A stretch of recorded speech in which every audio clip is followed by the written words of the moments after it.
Hello everyone, welcome to Exam Dost, my dear students. We are live, we are back again, and this time I'm back with one very crucial piece of information for all of you.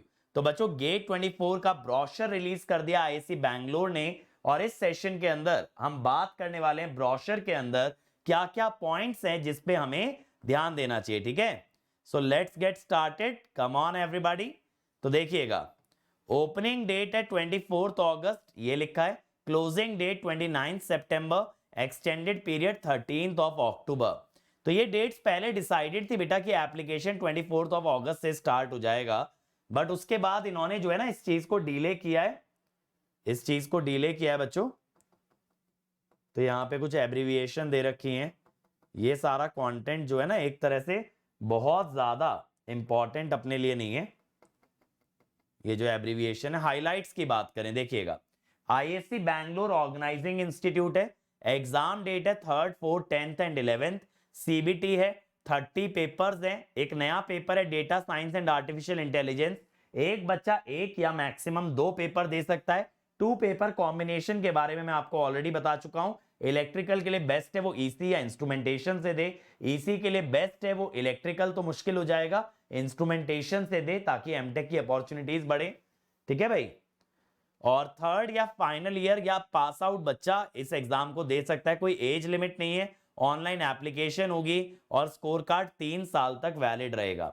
अब देखो यहां पे इन्होंने update कर दिया है कि opening date है एप्लीकेशंस की 30th अगस्त, लास्ट डेट है 29 सितंबर, एक्सटेंडेड डेट है जिसमें लेट फीस लगेगा, दैट इज 13 अक्टूबर. ठीक है. Last date of change of category paper examination city 11 November. Admit card 3 जनवरी को आएंगे. एग्जाम आपका बेटा 2 स्लॉट में होगा, 9:30 से 12:30 और 2:30 से 5:30. 3, 4, 10 और 11 फेब. अभी ब्रांच वाइज डेट नहीं आई है, आप जानते हो काफी लेट आती हैं. ठीक है. रिजल्ट आपका 16 मार्च को आएगा. स्कोर कार्ड आपका आएगा 23 मार्च को. ठीक है. अब देखो भाई पैटर्न में बात की है. सीबीटी है, 3 घंटे का पेपर है, 30 ब्रांचेस में होगा. एप्टीट्यूड और आपकी ब्रांच का सेक्शन होगा. 3 तरह के क्वेश्चन है, एमसीक्यू, एमएसक्यू, एनईटी. और यहां पे क्या क्या है, रिकॉल आपका टेस्ट होगा, कॉम्प्रीहेंशन यानी पढ़ने के बाद आप कैसे अप्लाई करते हो, एप्लीकेशन जो भी कॉन्सेप्ट पढ़ के आए उसका एप्लीकेशन, एनालिसिस और सिंथेसिस, एनालाइज करना किसी चीज को या किसी चीज को डिजाइन करना. ठीक है. 10 क्वेश्चन एप्टीट्यूड के, 55 आपके सब्जेक्ट के. एप्टीट्यूड का वेटेज 15 नंबर है, मैथ्स का 13 नंबर है और सब्जेक्ट का 72 मार्क्स है. ठीक है भाई. मार्किंग स्कीम वही है, 1 और 2 मार्क. एमसीक्यू के लिए नेगेटिव मार्किंग है. ठीक है. एनईटी और एमएसक्यू के लिए कोई नेगेटिव मार्किंग नहीं है, ना ही कोई पार्शियल मार्किंग है. ठीक है भाई. तो गेट का पैटर्न और गेट की मार्किंग स्कीम वो एग्जैक्टली सेम है आपकी पहले वाली. आगे बढ़ते हैं. ठीक है. गेट के ऑफिसेस के नंबर दिए हैं. ये अपॉर्चुनिटीज की बात की इन्होंने कि गेट से क्या क्या अपॉर्चुनिटी होती है. जिन बच्चों को नहीं पता है वो जरूर एक बार गो थ्रू कर लें. प्री एग्जामिनेशन एक्टिविटी बताइए, एलिजिबिलिटी बताया है भाई. एलिजिबिलिटी जैसा मैंने बताया 3rd ईयर, फाइनल ईयर और पास आउट ये लोग दे सकते हैं. ठीक है. ये आपके कोर्स वाइज एलिजिबिलिटी यहां पे बता दी गई है, तो आप लोग देख लेना बेटा. मास्टर्स वाले बच्चे भी दे सकते हैं, बैचलर्स वाले बच्चे भी दे सकते हैं, बीएससी वाले भी दे सकते हैं. ठीक है. जो कि आपका 4 इयर्स वाला बीएससी है. ठीक है. और बीटेक वाले तो दे ही सकते हैं 3rd ईयर या फिर फाइनल ईयर या पास आउट. पेपर्स की लिस्ट दे दी है भाई. यहां पे आपको पेपर्स की लिस्ट में पता है इस साल एक नया पेपर ऐड हुआ है, data science and artificial intelligence. 2 paper combination दे दिया है. इलेक्ट्रिकल के लिए डेटा साइंस अलाउड है, ईसी अलाउड है, इंस्ट्रूमेंटेशन फिजिक्स ईसी के लिए, कंप्यूटर साइंस एक्स्ट्रा है, बाकी data science, electrical, instrumentation, physics.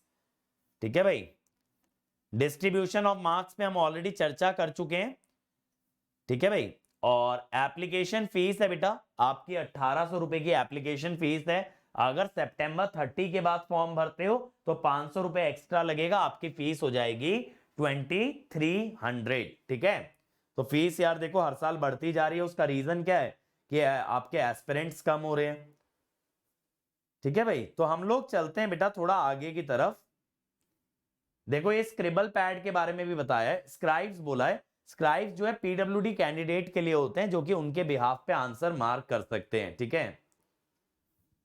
तो कंपेंसेटरी टाइम बोला है, सपोर्टिंग डॉक्यूमेंट बता दिया है, फोटोग्राफ का रिक्वायरमेंट दे दिया है। ये सब देख लेना बेटा, फोटोग्राफ और सिग्नेचर, ताकि आप इसी स्पेसिफिकेशन में रेडी रख पाए, ठीक है। ये फोटोग्राफ के सैंपल दिखा दिए हैं, और आपको ये बोला है कैप मास्क ये सब कुछ मत रखिएगा। बाकी सिग्नेचर कैसा होना चाहिए ये आपको दिखा दिया है, ठीक है। सिग्नेचर आपका ब्लू इंक के अंदर रखोगे तो अच्छा है, और सिग्नेचर व्हाइट बैकग्राउंड में होना चाहिए। ऐसा नहीं होना चाहिए जैसे ग्रे बैकग्राउंड हो, या बॉक्स के बाहर हो, या फिर बॉक्स के एक कोने में हो, ऐसा नहीं होना चाहिए। फीस पेमेंट बेटा आपकी ऑनलाइन ही होगी, एडमिट कार्ड जनवरी में आपके आने वाले हैं, ठीक है। हाँ जी, ये एमसीक्यू, एमएसक्यू, एनएटी बता दिया है, कैटेगरी बता दिया आपको, जो अभी हमने शुरू में बात की थी कि 4 तरह की चीजें चेक करते हैं गेट वाले। आगे बढ़ते हैं यार, यहां से थोड़ा सा हम आगे बढ़ते हैं। ये क्या है, पोस्ट एग्जामिनेशन गेट स्कोर के बारे में बताया। गेट स्कोर आपका हमेशा रिलेटिव होता है, जो टॉपर्स होते हैं उनका गेट स्कोर 1000 आता है, और उसके नीचे आपके मार्क्स के अनुसार आपका गेट स्कोर घटने लगता है। इसका फॉर्मूला भी होता है, देखो ये नॉर्मलाइजेशन का, इलेक्ट्रिकल ईसी का पेपर एक ही सेशन में होता है, तो नॉर्मलाइजेशन की आपको परवाह करने की जरूरत नहीं है। नॉर्मलाइजेशन किस पे होता है, जहां पे एक ब्रांच का पेपर मल्टीपल सेशन में कंडक्ट कराया जाए। ये स्कोर कैलकुलेशन का फॉर्मूला है बेटा, इसी से डायरेक्टली आपका स्कोर कैलकुलेट किया जाता है। अगेन आपको इसमें जाने की जरूरत नहीं है, ठीक है भाई। सिलेबस पे आते हैं, जो हमारा सबसे इंपॉर्टेंट पार्ट है, देखिएगा। एप्टीट्यूड की बात करें तो वर्बल एबिलिटी है, English grammar, tenses, article, adjective, preposition, conjunction, verb noun agreement, other speech, basic vocab, word, idiom, phrases in context, reading and comprehension, narrative, sequencing. Quant है डेटा इंटरप्रिटेशन, डेटा ग्राफ आएंगे, bar graph, pie chart, other graph representing data, 2D 3D plot आएगा, map and table, numerical computation and estimation, इसमें ratio, percentage, power, exponent, log, permutation, combination, mensuration, geometry, elementary statistics and probability. Analytical ability aptitude, deduction, induction, analogy, numerical, relation and reasoning, spatial aptitude, transformation of shape, translation, rotation, scaling, mirroring, assembling, grouping, paper folding, cutting, pattern in 2 and 3D। तो बहुत detail में aptitude का syllabus दे दिया है। अगर आप तैयार करते हो एप्टीट्यूड तो आप इस सिलेबस को रेफर कर सकते हो। आगे हम लोग चलते हैं बेटा अपनी ब्रांच की तरफ, हम अपनी ब्रांच की तरफ चलते हैं बेटा, इलेक्ट्रिकल और ईसी, ये दो ब्रांचेस का सिलेबस एनालाइज करते हैं। इंस्ट्रूमेंटेशन का भी कर लेंगे फटाफट से सिलेबस एनालाइज। हाँ जी, ये आ गया ईसी। ईसी में देखो मैथमेटिक्स में लीनियर अलजेब्रा है, लीनियर अलजेब्रा आपका सेम है, आपका कैलकुलस सेम है, डिफरेंशियल इक्वेशन सेम है, वेक्टर सेम है, कॉम्प्लेक्स एनालिसिस सेम है, प्रोबेबिलिटी स्टैटिस्टिक्स है। मैथ्स में कोई चेंज नहीं है बेटा। नेटवर्क में देखो nodal, mesh, superposition, Thevenin, Norton, reciprocity, AC analysis, time and frequency domain, two port network, star delta, ये सारी चीजें हैं।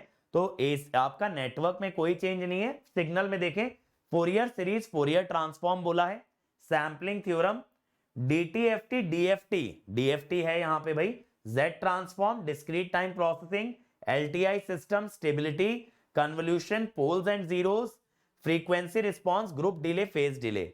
अब यहां पे क्या क्या मिसिंग है बेटा, एफएफटी, एफएफटी नहीं बोला गया है, तो इसी वाले बच्चे एफएफटी छोड़ सकते हैं। डिजिटल फिल्टर यहां मेंशन नहीं है। इलेक्ट्रॉनिक डिवाइसेस में देखिए energy band, intrinsic, extrinsic, equilibrium, carrier, concentration, direct indirect band gap, semiconductor, carrier, transport है। ये तो देखो पूरा का पूरा जो पार्ट है ना, ये आपका पहला चैप्टर है ईडीसी का, जो मैंने बोला भी है मोस्ट इंपॉर्टेंट है। फिर पीएन जंक्शन, जीनर डायोड, ये पीएन जंक्शन आ गया, बीजेटी, मॉस कैपेसिटर आ गया, MOSFET, LED, photo diode, solar cell. तो अगर आप दो चैप्टर भी कर लो ना, ईडीसी का पहला चैप्टर और सेकंड चैप्टर पीएन जंक्शन, उसमें diode, Zener diode, photo diode, solar cell, LED cover हो जाएगा। बस छूट क्या जाएगा, बीजेटी, मॉस कैपेसिटर और मॉसफेट। तो आप ये दो चैप्टर करते हो तो मैक्सिमम आपका कवर हो जाएगा। डायोड में देखो क्लिपर, क्लैंपर, रेक्टिफायर इन्होंने बोला है, ठीक है। बीजेटी मॉसफेट में biasing, coupling, small signal, frequency response, current mirror and differential amplifier. यहां मल्टी स्टेज एम्पलीफायर मेंशन नहीं है, ठीक है। तो मल्टी स्टेज एम्पलीफायर अगर मेंशन नहीं है तो that you can leave. Opamp में amplifier, summer, differentiator, integrator, active filter, Schmitt trigger, oscillator. ठीक है, यहां 555 टाइमर आपका मेंशन नहीं है, तो ये चीज आप देख सकते हो। डिजिटल में नंबर रिप्रेजेंटेशन ये मैंने आपको कराई दिया बेटा यूट्यूब पे अच्छे से। Binary, integer, floating point, combinational circuit है, बुलियन है, कार्नॉफ मैप है, लॉजिक गेट, सीमॉस इंप्लीमेंटेशन है, ध्यान रखिएगा, arithmetic circuit, code converter, multiplexer, decoder, sequential में latches, flip flop, counter, shift register, FSM, propagation delay, setup time, hold time, critical path delay, data converter में sample and hold circuit, DAC, ADC, semiconductor, memory भी मैंने आपको करा दिया है, computer organisation ये आपको अपनी तरफ से तैयार करना पड़ेगा। कंट्रोल सिस्टम पे आते हैं बेटा, basic component, feedback, transfer function, block diagram, SFG, transient और steady state analysis, frequency response, Routh Hurwitz Nyquist criteria, Bode root locus, lag lead, lead lag compensation and state variable, solution of state equation. तो सारी चीजें control में कुछ भी change नहीं हुआ है। कम्युनिकेशन बच्चों एक बार आप अच्छे से गो थ्रू कर लेना, क्योंकि कम्युनिकेशन का एक्चुअली मुझे पूरा आइडिया नहीं है कि इसका कंप्लीट सिलेबस पहले क्या था। मेरे हिसाब से मोस्टली मुझे जो देख के लग रहा है फर्स्ट लुक में एग्जैक्टली सेम लग रहा है, फिर भी आप लोग कमेंट में बता देना अगर कोई चेंजेस है। इलेक्ट्रोमैग्नेटिक्स बेटा सेम दिख रहा है एकदम, क्योंकि मैक्सवेल इक्वेशन से शुरू हो रहा है और एंटीना अरे पे आके आपका खत्म हो रहा है। अब इलेक्ट्रिकल पे आते हैं, देखो मैथ्स में लीनियर अलजेब्रा, यहां देखो वेक्टर कैलकुलस की बात की गई है। वेक्टर कैलकुलस की बात मेरे ख्याल से यहां पे नहीं की गई थी, अगर यहां देखेंगे, हाँ देखो यहां पे वेक्टर कैलकुलस के बारे में हल्का ही बात किया है। Line, surface, volume, integral, integral theorems पे चर्चा नहीं की है इसी में, है ना, जैसे Green's theorem, Gauss divergence theorem, ये सब पे बात नहीं की गई है। यहाँ पे देखो है ना, Gauss theorem, divergence theorem, Stokes theorem, ये सारी चीजें हैं। डिफरेंशियल इक्वेशन सेम है, प्रोबेबिलिटी सेम है, बस यहाँ पे ये ध्यान रखना कोरिलेशन एंड रिग्रेशन एनालिसिस भी होता है, इसको छोड़ मत देना, इसको भी कवर कर लेना। सर्किट में देखोगे, सर्किट के अंदर बेटा एकदम सेम है सिलेबस, कोई चेंज नहीं है। इलेक्ट्रोमैग्नेटिक फील्ड के अंदर सिलेबस आपका सेम है। सिग्नल सिस्टम में बात करें, continuous time, discrete time signal, shifting, scaling, LTI, Fourier series, discrete time periodic signal. तो देखो फोरियर सीरीज में लिखा है कॉन्टिन्यूअस एंड डिस्क्रीट, यानी सीटीएफएस डीटीएफएस दोनों है। सैंपलिंग थ्योरम, फोरियर ट्रांसफॉर्म में भी लिखा है देखो कॉन्टिन्यूअस डिस्क्रीट, यानी सीटीएफटी डीटीएफटी दोनों है। लैप्लास जेड, आरएमएस एवरेज, ठीक है। मशीन्स में अगर बात करें भाई, मशीन्स के अंदर बेटा एज सच कोई चेंज नहीं दिख रहा है, मशीन के अंदर एग्जैक्टली सेम सिलेबस लिखा हुआ है, ठीक है। पावर सिस्टम में अगर बात करें, पावर सिस्टम के अंदर भी कोई चेंजेस नहीं है, एग्जैक्टली सेम है। कंट्रोल सिस्टम आपका एग्जैक्टली सेम है, मेजरमेंट आपका एग्जैक्टली सेम है, एनालॉग डिजिटल इलेक्ट्रॉनिक्स आपका एग्जैक्टली सेम है, ठीक है। हाँ, वीसीओ, टाइमर, कॉम्बिनेशनल, ये सारी चीजें हैं आपकी। पावर इलेक्ट्रॉनिक्स में अगर बात करें भाई, पावर इलेक्ट्रॉनिक्स में मुझे कोई चेंज नहीं दिख रहा है, पावर इलेक्ट्रॉनिक्स के अंदर ये भी आपका एग्जैक्टली सेम है। तो इलेक्ट्रिकल वालों के सिलेबस में तो कोई चेंज नहीं है, बस कुछ चीजों का ध्यान रखना बेटा, जैसे कोरिलेशन रिग्रेशन वाले टॉपिक छोड़ मत देना मैथमेटिक्स के अंदर, उस पे सवाल आ जाता है, फिर आप लोग फंस जाओगे, ठीक है। फटाफट एक बार इंस्ट्रूमेंटेशन का सिलेबस भी देख लेते हैं भाई, ये आ गया। मैथ्स देखो एग्जैक्टली सेम है, इलेक्ट्रिकल वाला ही मैथ्स है, बस न्यूमेरिकल मेथड ऐड हो गया, ठीक है। तो इंस्ट्रूमेंटेशन में न्यूमेरिकल मेथड ऐड हो जाता है आपका। इलेक्ट्रिसिटी, मैग्नेटिज्म इलेक्ट्रिकल वाला है एग्जैक्टली, नेटवर्क आपका इलेक्ट्रिकल वाला आएगा, ठीक है। अब इसके बाद सिंगल फेज ट्रांसफॉर्मर, ये जो है ना आपका मशीन वाला सिलेबस दे दिया है, मैंने जैसा बताया था ट्रांसफॉर्मर और इंडक्शन मशीन है। सिग्नल सिस्टम के अंदर भाई यहाँ पे फिल्टर वाला पार्ट एक्स्ट्रा आ जाता है, डिजिटल फिल्टर वाला, और यहाँ एफएफटी भी है, ठीक है, एफएफटी भी इंक्लूडेड है। कंट्रोल सिस्टम के अंदर प्रोसेस कंट्रोल एक्स्ट्रा आता है। एनालॉग बेटा एग्जैक्टली आपका सेम आता है ईसीई वाला, डिजिटल आपका सेम आता है ईसीई वाला, बस यहाँ एम्बेडेड सिस्टम एक्स्ट्रा है, बट इससे सवाल नहीं पूछता है। मेजरमेंट आपका इलेक्ट्रिकल वाला रहता है। सेंसर एंड इंडस्ट्रियल ये आपका ट्रांसड्यूसर वाला पोर्शन है, इसमें भी कोई चेंज नहीं है। कम्युनिकेशन और ऑप्टिकल इंस्ट्रूमेंटेशन आप इसी वालों के साथ तैयार कर सकते हैं, ठीक है भाई। तो ये तो बात हो गई आपके सिलेबस की।